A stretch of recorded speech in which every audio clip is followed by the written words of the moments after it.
Super date में दिखाया जाता है कि किम ने उन दोनों की बातें सुन ली थी और वो बेब से पूछता है क्या यहाँ रेस पर आने से पहले तुम पर किसी ने हमला किया था, जिस पर वे उससे कहता है तुम तो ऐसा दिखा रहे हो जैसे तुम्हें कुछ पता ही नहीं है कि ये किसने और क्यों करवाया है। अगर बेब रेस पर नहीं पहुँच पाता तो इससे किसे सबसे ज्यादा बेनिफिट होता, तुम लोगों को ही ना, तुम्हारी टीम ने ही ऐसा कुछ करवाया होगा। इतना कहने के बाद वो दोनों वहाँ से चले जाते हैं और किम वहीं खड़ा कुछ सोचता रह जाता है। आगे देखते हैं कि एलन बेब से कहता है हमें अभी बहुत सारे रेसेस का सामना करना है, इसलिए मुझे डर है कि वो लोग दोबारा ऐसा कर सकते हैं, सो हमें और ज्यादा केयरफुल रहना होगा, स्पेशली तुम्हें बेब, क्योंकि अगर ये अटैक तुम्हारे डैड ने करवाया है तो बेब उससे कहता है तुम्हें आज का दिन उन्हें आखिरी दिन के तौर पर देता हूँ। उसके कहने का मतलब था कि आगे से वह ऐसा अब नहीं कर सकते। फिर वो चार्ली की तरफ देखता है जो उसकी तरफ देखकर स्माइल कर रहा था और उसे कांग्रेचुलेट करता है और उससे कहता है मैंने कहा था ना कि फील्ड का सिर्फ एक ही किंग है और वो तुम हो। तभी एलन बेब से कहता है कि वो चार्ली को डॉक्टर के पास ले जाए, पर बेब इसके लिए डायरेक्टली मना कर देता है और कहता है आप इसे लेकर चले जाना, मैं कहीं और जा रहा हूँ। इतना कहकर वो चला जाता है तो ये सुन चार्ली भी उसके पीछे जा रहा था, पर एलन उसे रोक लेता है। वहीं दूसरी तरफ हमें दिखाया जाता है विनर को जो किसी को पैसे दे रहा था और कहता है तुम्हें कार की ब्रेक लाइन को कट करना है और ये कोई ज्यादा बड़ा काम नहीं है कि तभी वहाँ किम आ जाता है और कहता है इसके बदले तुम उसे सीधे मार ही क्यों नहीं देते। तो ये सुन वो पर्सन वहाँ से भाग जाता है। इस पर विनर कहता है तुम क्या कह रहे हो, जिस पर किम उसे जोर का पंच लगाता है और कहता है मैंने तुमसे कहा था ना तुम किसी भी रेसर्स को बैक बाइट मत करना, स्पेशली बेब को। क्या तुम कोई भी काम ऑनेस्टी से नहीं कर सकते? तुमने रेसिंग से पहले बेब पर अटैक करने के लिए अपने लोगों को भेजा था। इस पर विनर उससे कहता है कि मैं उसे चोट पहुंचाना चाहता हूं, पर मैंने रेस से पहले उस पर हमला नहीं करवाया था। ये सुन किम कहता है तुम झूठ बोल रहे हो। तो विनर कहता है उसके इतने सारे दुश्मन हैं, क्या तुम्हें नहीं लगता कि कोई और उसे हर्ट कर सकता है? इतना कहकर वो वहाँ से चला जाता है। फिर नेक्स्ट सीन में हम देखते हैं कि बेब टोनी से मिलने आता है, पर वहाँ खड़े कुछ गार्ड्स उसे रोकने लग जाते हैं तो वो उन गार्ड्स को बुरी तरह से मारने लगता है कि तभी वहाँ कैंता आकर उन गार्ड से कहता है कि इसे अंदर जाने दो। बेब फिर टोनी के रूम में आता है तो टोनी उससे कहता है तो तुम फाइनली अपने घर वापस आ ही गए, क्या तुम्हारा बाहर घूमना हो गया है? इस पर बेब उससे कहता है ये मेरा घर नहीं है और मैं यहाँ कभी दोबारा वापस नहीं आऊंगा। तो टोनी उससे कहता है तुम तो अभी भी बिल्कुल वैसे ही जिद्दी हो, तुम बिल्कुल नहीं बदले, लेकिन तुम्हारी ये सोच काम नहीं आएगी। तुम एक ह्यूमन बीइंग की तरह बोर्न हुए हो, तो तुम्हें उन लोगों को ग्रेटिट्यूड देना चाहिए जिन लोगों ने तुम्हारी हेल्प की है, तुम्हारा ध्यान रखा है और तुम्हें इतना बड़ा किया है। क्या तुम भूल गए हो कि तुम अपने डैडी के फेवरेट सन हो? ऐसा कहते हुए टोनी उसके फेस को टच करने जा रहा था कि तभी बेब उसका हाथ हटा देता है और कहता है मैं ह्यूमन बीइंग की तरह पैदा हुआ हूँ और मेरी देखभाल एक ह्यूमन की तरह ही की गई है, ना कि किसी एनिमल की तरह जो बिना सोचे समझे सभी ऑर्डर्स को फॉलो करते रहते हैं। ऐसा वो कैंता की तरफ देखकर कहता है और कहता है आज एक और बात अपने दिमाग में बिठा लो कि तुम मुझे और मेरे दोस्तों को बिल्कुल भी नुकसान पहुंचाने की हिम्मत मत करना। मैं पहले तुम्हारे उस फेवर की रिस्पेक्ट करता था कि तुम एक अच्छे अडॉप्टिव फादर हो, लेकिन अगर तुम इसी तरह लोगों को परेशान करते रहे तो मैं तुम्हारा ये सच सभी के सामने ले आऊंगा कि तुम एक बैड पर्सन हो और बहुत बुरे काम करते हो, इसलिए मुझे फोर्स मत करना। इतना कहने के बाद वो गुस्से में वहाँ से चला जाता है और टोनी केंता को उसके ऊपर नजर रखने को कहता है। वेल अब हम देखते हैं चार्ली को जो सैंडविच बना रहा था और बेब के घर पर था। तभी वहाँ पर बेब आता है। चार्ली उसे देखकर कहता है तुम घर आ गए, मैंने तुम्हारे लिए सैंडविच बनाए हैं। तो इस पर बेब उससे पूछता है तुम यहाँ क्या कर रहे हो, क्या डॉक्टर ने तुम्हें घर वापस भेज दिया? चार्ली कहता है हाँ मैं बिल्कुल ठीक हूँ, मुझे बस डॉक्टर ने मेडिसिन दी और एक कास्ट पहना दिया और मैं पहले से बहुत बेटर फील कर रहा हूँ। जिस पर बेब कहता है इस कंडीशन को बीमार होना ही कहते हैं। बेब उससे पूछता है वैसे क्या डॉक्टर ने तुम्हारी बॉडी का फुल एक्सरे लिया? तो चार्ली हमें अपना सर हिलाता है। बेब कहता है तुम्हारे बॉडी पर कोई क्रैक तो नहीं है ना? तो चार्ली कहता है एक जगह पर बहुत ज्यादा क्रैक हुआ है। बेब कहता है कहाँ पर? फिर वो उसके साथ फ्लर्ट करने लगता है और कहता है मेरे हार्ट पर। जब मैंने तुम्हें खतरे में देखा तो मेरा दिल बुरी तरह से टूट गया। तो ये सुन बेब कहता है ये समय इन सब बातों का नहीं है। कि तभी चार्ली कहता है तो फिर मुझे अपने साथ यहीं रहने दो और इस बार तुम जितना भी मुझे खुद से दूर करने की कोशिश कर लो या फिर मुझे भगाने की कोशिश कर लो, मैं तुम्हें छोड़कर बिल्कुल भी नहीं जाऊंगा। इस पर बेब उससे कहता है चार्ली तुम्हें अपने घर वापस जाना चाहिए। जिस पर चार्ली उसे डायरेक्टली मना कर देता है और कहता है मैं वापस नहीं जाऊंगा, मुझे यहीं रहना है तुम्हारे साथ। मुझे डर है अगर मैं चला गया तो वो लोग तुम्हें वापस आकर मारने की कोशिश करेंगे, इसलिए अच्छा यही होगा कि मैं तुम्हारे साथ ही रहूं। सो प्लीज मुझे अपने साथ रहने दो ना। ऐसा कहने के बाद वो अपनी पपी आइज बनाकर उसकी तरफ देखने लगता है। पर बेब उसे इग्नोर करता है और कहता है ये तुम्हारे ऊपर है, तुम यहाँ रहना चाहते हो या यहाँ से जाना चाहते हो, लेकिन मैं अब सोने जा रहा हूँ क्योंकि मुझे बहुत नींद आ रही है। और अपनी ड्रिंक खत्म करके वो वहाँ से चला जाता है। फिर अगली सुबह चार्ली बेब के लिए ब्रेकफास्ट बना रहा था कि तभी उसके हाथ में दर्द होता है और बेब उससे कहता है क्या हुआ। फिर वो ब्रेकफास्ट की तरफ देखता है जो वहाँ सामने रखा हुआ था और उससे कहता है तुम ये सब क्या कर रहे हो, जिस पर चार्ली उसे बताता है कि मैंने अपने हाथ पर थोड़ा ज्यादा ही वेट डाल दिया था जिस वजह से मुझे थोड़ा दर्द हुआ। तो ये सुन बेब उससे कहता है तब तो फिर तुम्हें अपना ध्यान रखना चाहिए ना, अगर ज्यादा स्वेलिंग हो गई तो तुम्हें और ज्यादा तकलीफ होगी। तो ये सुन चार्ली स्माइल करने लगता है और उसकी तरफ देखने लगता है कि बेब उसकी कितनी फिक्र करता है। बेब फिर ब्रेकफास्ट खाने लगता है और कहता है तुम चीजों को इतना मुश्किल क्यों बना रहे हो, तुम्हें इन सॉसेस को सिर्फ गर्म करना था ना, ये तो वैसे भी टेस्टी ही लगते हैं। जिस पर चार्ली कहता है क्योंकि मैं तुम्हारी परवाह करता हूँ और मैं चाहता हूँ कि तुम अच्छा और बहुत सारा ब्रेकफास्ट करो और वो भी सही टाइम पर, इसलिए मैंने तुम्हारे लिए ये स्मोकेड सॉसेस खरीदे हैं और हम इनसे बहुत सारी डिशेस बना सकते हैं। तो बताओ तुम क्या खाना चाहते हो, मैं तुम्हारे लिए वो बना दूंगा। तो इस पर बेब कहता है मैं ऑलरेडी इतना बड़ा हूँ कि मैं खुद के लिए कुकिंग कर सकता हूँ, इसलिए मुझे किसी ऐसे की वेट करने की जरूरत नहीं है जो मेरे लिए कुकिंग करे, इसलिए अब तुम अपने घर वापस जा सकती हो क्योंकि ऑलमोस्ट मेरे रेसेस अब शुरू हो रहे हैं और हर वीकेंड में बिजी रहूंगा। तो चार्ली उससे कहता है तुम ऐसा क्यों कह रहे हो, तुमने तो मुझसे कहा था कि मैं कुछ भी कर सकता हूँ और मैं यहाँ तुम्हारे साथ रहना चाहता हूँ और इसके अलावा मैं बेब का बॉय हूँ ना, तो मुझे तुम्हारी केयर तो करनी ही चाहिए। चार्ली बड़े प्यार से सब कुछ कह रहा था पर बेब ये सारी बातें सुनकर भी चुप था। फिर अचानक वो उससे कहता है हमारी एक डील हुई थी ना कि तुम ऑडिशन प्रैक्टिस के लिए एक कार लोगी और हमारी डील वहीं पर खत्म हो जाएगी। चार्ली कहता है हाँ। बेब कहता है तो फिर ठीक है, मैं कल बे को कॉल करूंगा, तुम गैरेज जाकर एक कार पिक कर लेना और ये सब यहीं पर खत्म हो जाएगा। ये सुन चार्ली के फेस से स्माइल गायब हो जाती है और वो कहता है तुम्हारा क्या मतलब है, क्या खत्म हो जाएगा। तो बेब कहता है हमारी ये डील फाइनली खत्म हो जाएगी और हम दोनों के लिए यही अच्छा होगा।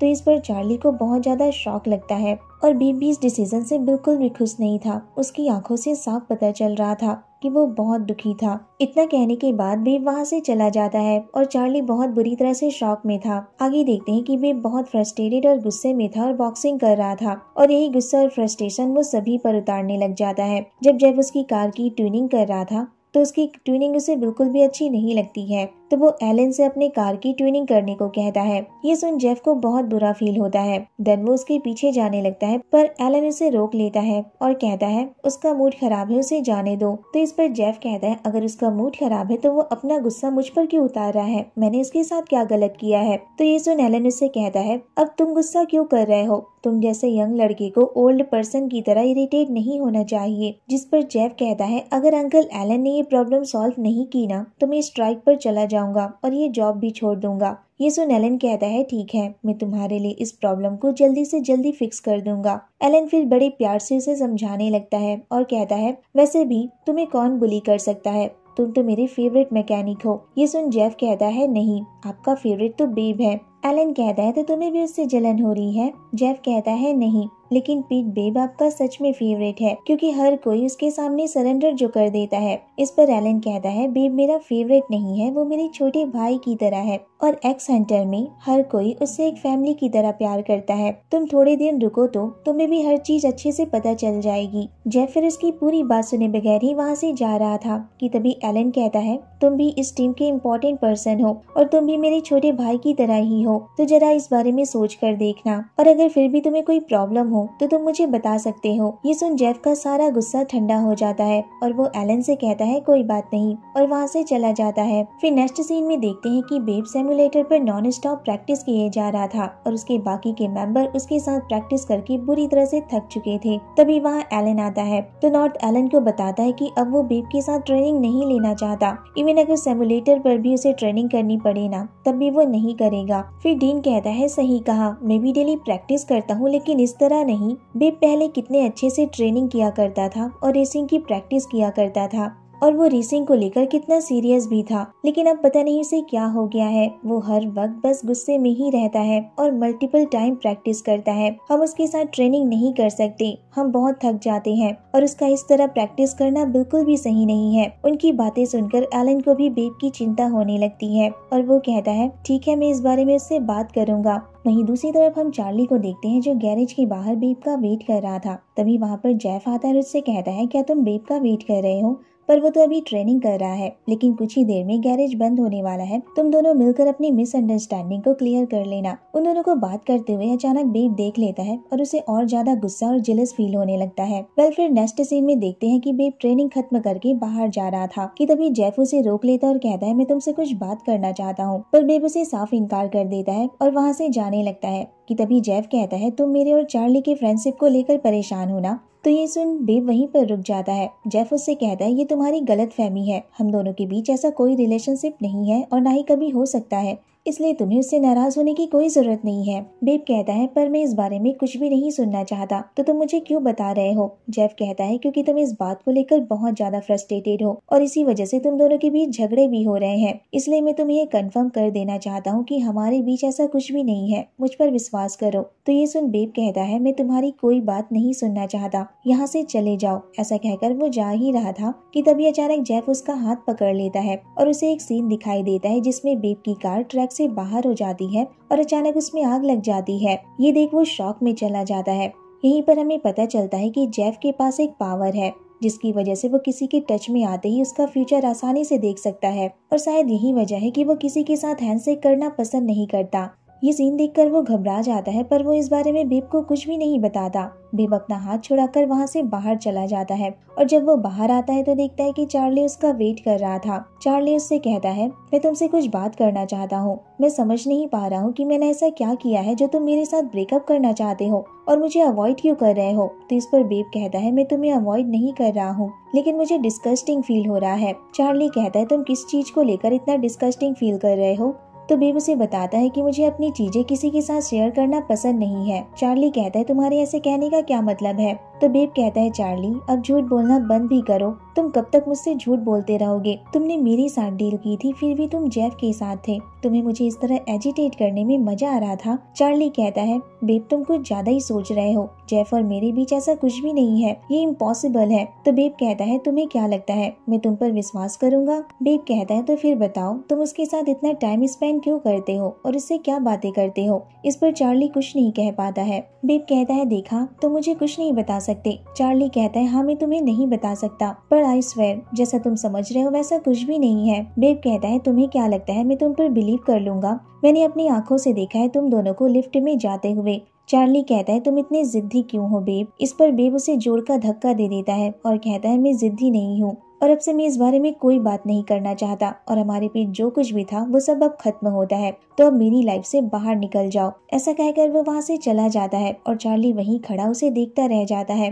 अब आगे केंता को देखते हैं जो कॉल पर किसी से बात कर रहा था और कहता है मैंने तुम्हें मिस्टर पीट के बारे में इंफॉर्मेशन निकालने को कही थी। वो पर्सन उसे बताता है कि मिस्टर पीट बियॉन्ड ग्रुप को मैनेज करने से पहले अब्रॉड में रहा करते थे। केंता कहता है मैंने तुम्हें इतने टाइम से इंफॉर्मेशन कलेक्ट करने को कहा है पर तुम मुझे अभी तक कोई भी इंफॉर्मेशन अच्छी तरह नहीं दे पाए हो। तभी वो पर्सन उसे बताता है कि मिस्टर पीट की एक फेवरेट जगह है जहाँ पर वो अक्सर जाना पसंद करते हैं। अब हमें पीट को दिखाया जाता है जो एक जगह पर आर्चरी की प्रैक्टिस कर रहा था। तभी वहाँ से केंता गुजर रहा था और वो पीट को वहाँ आर्चरी की प्रैक्टिस करता देख थोड़ा हैरान हो जाता है, पर वो जल्दी से कॉल करके ये बात टोनी को बता देता है कि हम जिस पर्सन को ढूंढ रहे थे वो हमें मिल गया है और ये सुन टोनी काफी खुश हो जाता है। दूसरी तरफ केंता वहाँ से चला जाता है पर पीट को पता चल जाता है कि कोई उसे फॉलो कर रहा है। अब हम चार्ली को देखते हैं जो बेब के घर के बाहर खड़ा हुआ था और अंदर जाने की कोशिश कर रहा था पर बेब ने डोर कोड चेंज कर दिया था। चार्ली फिर उसे कॉल करता है पर बेब उसकी कॉल को रिसीव नहीं कर रहा था। फिर अगली सुबह फील्ड का सीन दिखाया जाता है जहां पर आज सीजन का पहला कंपटीशन होने जा रहा था और एलन बेब को रेसिंग की कुछ टिप्स दे रहा था कि वो हमेशा की तरह ही ड्राइविंग को एंजॉय करे, इसे लेकर प्रेशर न ले। इस पर बेब कहता है आप इसकी फिक्र मत कीजिए, मैं सब कुछ अच्छे से हैंडल कर लूंगा और इस रेस को भी जीतूंगा। और अब रेस स्टार्ट होती है। बेब सभी से आगे था लेकिन अचानक उसकी कार में कुछ प्रॉब्लम होने लगती है। वो उसकी ब्रेक को ठीक तरह से कंट्रोल नहीं कर पा रहा था। ये देखकर बेब परेशान हो जाता है और एलन से पूछता है कि बेब की कार ठीक तरह से काम क्यों नहीं कर रही है। एलन भी ये देखकर काफी हैरान था और बेब से कांटेक्ट करने की कोशिश करता है, पर वो उससे अच्छी तरह से कम्युनिकेट नहीं कर पा रहा था और ये देखकर चार्ली की सांस अटक गई थी। तभी नॉट कहता है बेब कभी भी इस तरह ड्राइव नहीं करता, उसकी कार में जरूर कोई प्रॉब्लम है। ये सुन जेफ उन्हें बताता है कि टीम ने कार की अच्छे से चेकिंग की थी, उस वक्त उसमें कोई भी प्रॉब्लम नहीं थी और कंपटीशन के शुरू होने से पहले बेब ने खुद उस कार को चेक किया था और उसके बाद फिर किसी ने उस कार को टच नहीं किया था। हम आगे देखते हैं कि बेब की कार अब पूरी तरह से आउट ऑफ कंट्रोल हो चुकी थी और अचानक उसकी कार में आग भी लग जाती है और ये देखकर सभी शॉक रह जाते हैं। ये बिल्कुल वैसा ही सीन था जैसा जेफ ने देखा था। सभी इस बात से काफी सदमे में थे और विनर हंस रहा था। और वहीं दूसरी तरफ देखते हैं कि चार्ली भागते हुए बेब के पास आता है और उसे आवाज देने लगता है और इसी सीन के साथ पार्ट 8 खत्म हो जाता है। जेफ ये बात पहले से ही जानता था कि बेब का एक्सीडेंट होने वाला है, तो उसने बेब को इस रेस पर जाने से क्यों नहीं रोका और ये बात किसी को क्यों नहीं बताई। क्या चार्ली और बेब के पीछे इस एक्सीडेंट के बाद सब कुछ ठीक हो जाएगा और इस एक्सीडेंट के पीछे किसका हाथ है, ये सब तो हमें अगले एपिसोड में पता चलेगा। लगता है अगला एपिसोड बहुत ज्यादा इंटरेस्टिंग होने वाला है एंड आई होप कि बेब और चार्ली के बीच सब कुछ ठीक हो जाए, क्योंकि मुझे उन दोनों को लड़ते हुए देखना तो बिल्कुल भी अच्छा नहीं लगता। वो दोनों सच में एक साथ बहुत क्यूट लगते हैं ना। आप लोग को क्या लगता है? आज का पार्ट आप लोग को कैसा लगा मुझे कमेंट में जरूर बताना और अगर अच्छा लगा हो तो प्लीज वीडियो को लाइक, शेयर और मेरे चैनल को सब्सक्राइब करना मत भूलना। Thanks for watching. Bye bye, take care.